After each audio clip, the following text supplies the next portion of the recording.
Mesdames et messieurs, nous vous invitons à suivre l'adresse du chef de l'État, son Excellence Félix-Antoine Tshisekedi, lors de la cérémonie d'ouverture du 5e Forum Investir en Afrique, qui se tient pour l'heure à Brazzaville du 10 au 12 septembre. Et suivre l'adresse du chef de l'État dans cette salle de conférence de Kin Télé.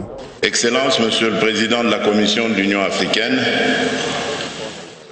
Excellence, Monsieur le Vice-ministre des Finances de la République populaire de Chine, Monsieur le Vice-président de la Banque mondiale pour la région d'Afrique, Monsieur le Vice-président exécutif de la Banque chinoise de développement, Mesdames et Messieurs, distingués invités, c'est un honneur pour moi et toujours un plaisir de me retrouver dans la capitale de la République du Congo, où se tient la 5e édition du Forum Investir en Afrique. Permettez-moi de remercier le président Denis Sassou Nguesso, son gouvernement et l'ensemble du peuple frère de la République du Congo pour l'organisation réussie du présent forum et surtout pour l'accueil chaleureux qui nous a été réservé à ma délégation et à moi-même depuis le beach de Brazzaville jusqu'à cet instant où je prends la parole devant cette auguste assemblée.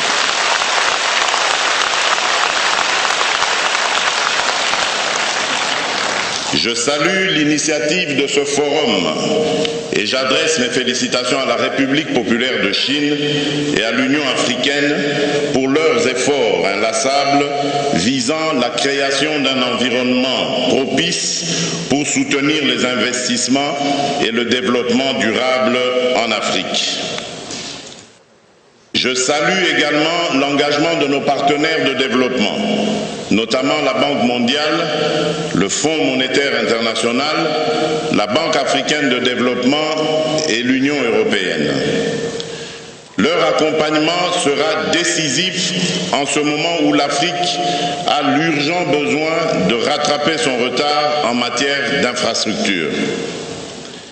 Mesdames et Messieurs, distingués invités, poussée par sa démographie galopante et son ambition d'émergence, l'Afrique fait face à un criant déficit en investissement pour rattraper son retard. Selon la Banque africaine de développement, les besoins en investissement du continent africain se situeraient entre 130 et 170 milliards de dollars par an, dont 108 milliards pour les infrastructures.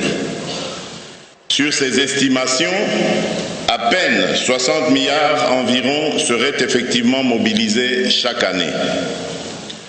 En dépit d'une performance solide en termes de croissance et d'une rentabilité des investissements supérieure à celle des pays industrialisés, et au regard d'immenses ressources humaines et naturelles dont elle dispose, l'Afrique se bute aujourd'hui à un sérieux problème de mobilisation des capitaux, aussi bien en interne que dans de nombreux pays développés, pour assurer le financement de ces projets d'investissement.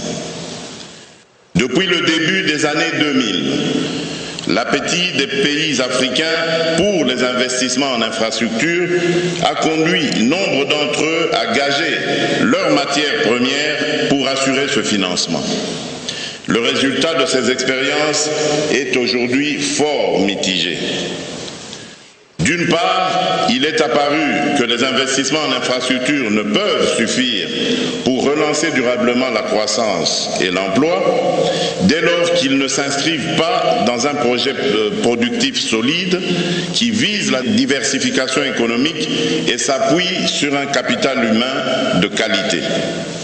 D'autre part, l'efficience de la dépense d'investissement en Afrique demeure faible du fait de la non-maîtrise des processus de planification, de conception, de coordination et de mise en œuvre des projets et programmes d'investissement.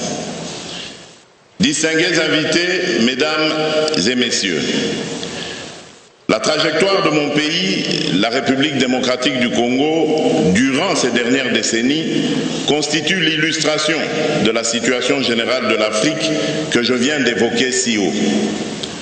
Et c'est très regrettable. C'est pourquoi, depuis mon accession à la magistrature suprême de mon pays, j'ai pris le ferme engagement d'opérer des profondes réformes dans plusieurs secteurs de la vie nationale.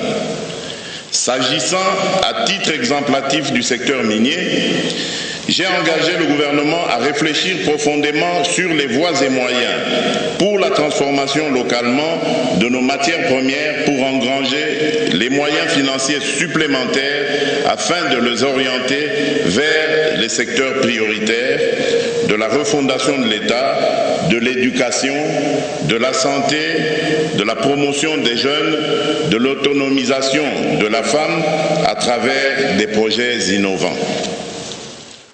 Pour y parvenir, le modèle de développement que j'ai choisi sera axé sur la construction, en dehors du Grand Inga, des centrales hydroélectriques de taille moyenne et des microcentrales pour assurer suffisamment l'accès à l'eau et à l'électricité dans toutes les provinces de mon pays. Car selon les statistiques d'une étude récente menée par le PNUD, 76 000 villages de la République démocratique du Congo disposent chacun d'un potentiel capable de lui assurer son autonomie en électricité. Mon ambition étant de financer l'agro-industrie pour les revenus provenant de la commercialisation des matières au sol de la République démocratique du Congo et les populations vivant dans les milieux ruraux, dont la principale activité est constituée de l'agriculture, de l'élevage et de la pêche, vont à coup sûr voir leur quotidien s'améliorer considérablement et participer aussi de façon équitable à l'échange entre les milieux rural et urbains. Ceci va améliorer les performances en matière d'emploi et de développement humain qui sont demeurées faibles et en faible progression, même quand le pays a connu des taux de croissance proches de 10% entre 2012 et 2015. Lorsque cette croissance est portée par le secteur minier, elle est très peu créatrice d'emplois. Le dit secteur ne contribuant que pour 4% de l'emploi créé en République démocratique du Congo. Voici pourquoi j'ai choisi l'agriculture comme un des piliers phares de ma vision pour la diversification économique, pour mettre mon pays à l'abri des chutes des cours des matières précieuses, parfois imprévisibles. C'est fort de toutes ces expériences et pour assurer une meilleure productivité ainsi qu'un plus grand partage de la valeur ajoutée au profit de mes concitoyens que j'ai décidé de faire du capital humain le centre des préoccupations du gouvernement durant mon mandat. Les 3 priorités que j'ai fixées à cet égard sont: premièrement, rendre effective la gratuité de l'éducation primaire dans l'enseignement public tel que l'exige la Constitution de la République.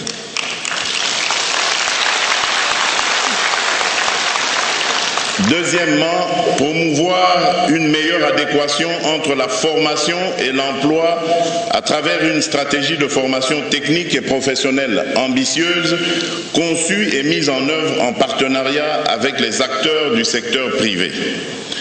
Troisièmement, faire progresser le chantier de la couverture santé universelle en commençant dès l'année prochaine par les fonctionnaires et la petite enfance. S'agissant de la gratuité de l'éducation, celle-ci est effective depuis le 2 décembre de cette année. Elle portera en une année le total des dépenses d'éducation de 8% à près de 20% du budget, soit un niveau proche de la norme fixée par l'UNESCO. Il s'agit d'un effort exceptionnel qui appelle à une solidarité tout aussi exceptionnelle.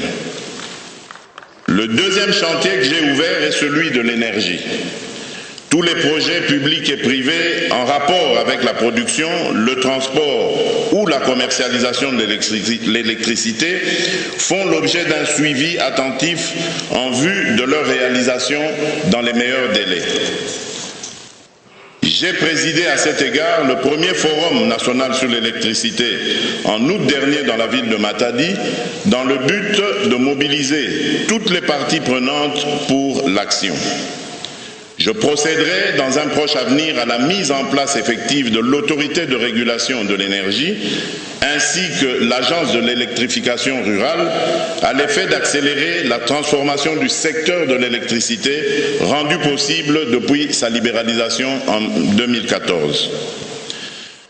Plus récemment, j'ai également présidé l'atelier de validation du plan national pour le numérique Horizon 2025, qui touche l'ensemble des secteurs de la vie nationale et prévoit la création d'une agence pour le développement du numérique, ADN en sigle.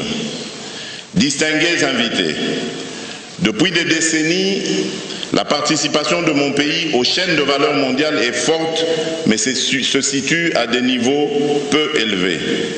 La République démocratique du Congo continue d'exporter des minerais à l'état brut.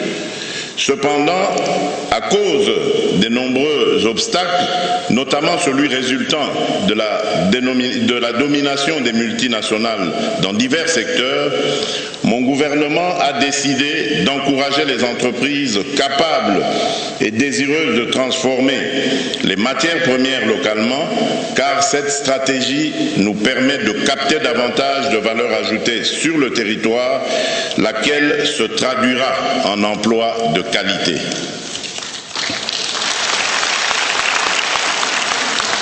Mesdames et messieurs, distingués invités, si investir en Afrique est important et urgent, c'est aussi parce que nous avons l'impérieux devoir de mettre à la disposition de notre continent de nouvelles sources d'énergie et de nouveaux modes de production compatibles avec la préservation de l'environnement. Nous sommes la dernière partie du monde à entrer dans l'ère industrielle, mais nous sommes également le dernier rempart de l'humanité pour sauver la planète.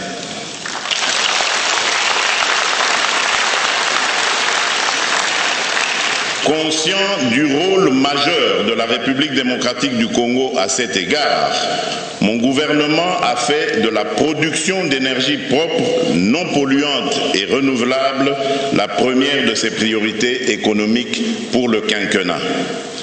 Nous voulons ainsi préserver nos forêts en offrant à nos populations une alternative au bois de chauffe comme principale source d'énergie. J'ai également décidé de sortir progressivement mon pays d'un système agricole archaïque, à faible productivité et destructeur de notre patrimoine forestier, pour promouvoir une agroforesterie qui maximise notre avantage comparatif pour certaines cultures en se conformant aux bonnes pratiques et normes en matière environnementale. Plus généralement, la question environnementale cesse d'être une préoccupation sectorielle, mais concerne l'ensemble de nos politiques, programmes, projets ou plans de développement de manière transversale. Distingués invités, mesdames et messieurs, nous nous sommes fixés l'objectif d'accroître très significativement le volume d'investissement en République démocratique du Congo au cours de ces 4 prochaines années. Nous sommes conscients que l'investisseur, qu'il soit public ou privé, sera particulièrement attentif à l'évolution du climat des affaires dans mon pays. Voilà d'ailleurs pourquoi j'ai d'ores et déjà engagé plusieurs actions visant à essayer d'enrayer toutes les tracasseries administratives, la multiplicité des taxes, les contrôles intempestifs en dehors de ceux fixés par la loi en la matière pour créer une véritable sécurité juridique en faveur de tous ceux qui auront choisi d'investir en République démocratique du Congo, nationaux comme étrangers. Ils seront, croyez-moi, réellement protégés pour autant qu'ils se conforment aux lois du pays. J'ai par ailleurs récemment invité le secteur privé à une table ronde pour des perspectives meilleures d'une étroite collaboration entre le gouvernement et le secteur privé. Car dans tout ce que j'entends entreprendre, l'homme demeurera au centre de toute action. Enfin, l'occasion faisant le larron, je profite de cette tribune pour solliciter votre soutien à la candidature de la République démocratique du Congo pour la tenue prochaine de ce forum « Investir en Afrique dans mon pays ».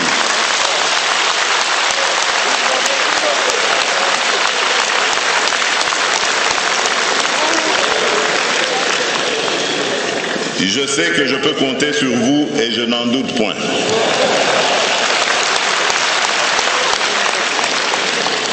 Mesdames et messieurs, distingués invités, dans mon propos, j'ai mentionné la nécessité d'améliorer la chaîne de planification en vue d'accroître l'efficacité et l'efficience des investissements. À cet effet, il me paraît indispensable de sécuriser un budget important pour les études de projet, de manière à disposer en permanence d'un pipeline des projets mûrs, ce qui en facilitera la mise en œuvre. Au-delà, c'est la chaîne de planification des projets qui doit être renforcée depuis la conception de projets jusqu'à leur réalisation. C'est de cette manière aussi que l'Afrique tirera profit des partenariats pour promouvoir la diversification économique et la création d'emplois. Excellences, Messieurs les Présidents, chers frères, Excellences, Monsieur le Président de la Commission de l'Union africaine, Excellences, Monsieur le Vice-ministre des Finances de la République populaire de Chine, Monsieur le vice-président de la Banque mondiale pour la région d'Afrique, Monsieur le vice-président exécutif de la Banque chinoise de développement, Mesdames et Messieurs, distingués invités, je demande donc à tous nos partenaires multilatéraux et bilatéraux, ici représentés, à soutenir nos efforts de réforme à la hauteur des enjeux du développement de la République démocratique du Congo. La République démocratique du Congo qui, par sa position géostratégique, au carrefour des regroupements économiques d'Afrique centrale, d'Afrique australe et d'Afrique de l'Est, entend jouer pleinement son rôle de hub de décollage de l'Afrique pour atteindre les objectifs du forum Investir en Afrique. Je vous remercie.